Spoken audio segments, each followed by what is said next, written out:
vábiť líšky počas líščej ruje, počas ich kankovania.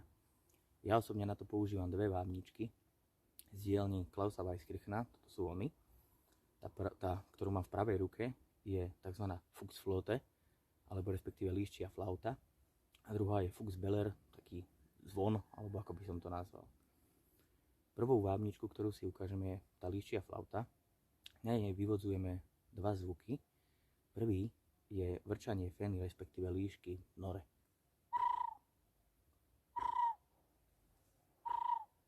Druhý zvuk, ktorý sa na tejto vábničke dá vyvodiť, je štekanie lišiaka.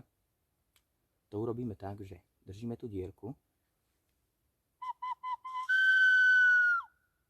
V prípade, že líška nechodí alebo líšiak sa neukáže, použijeme tú druhú vábničku, ktorá sa dá použiť aj ako zajačie vrešťadlo z tejto opačnej strany, ale ja osobne to nepoužívam.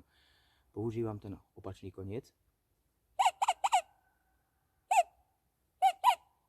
Čiže kombináciou týchto dvoch vábničiek netreba to nejako extra siliť, skombinovať to vrčanie feny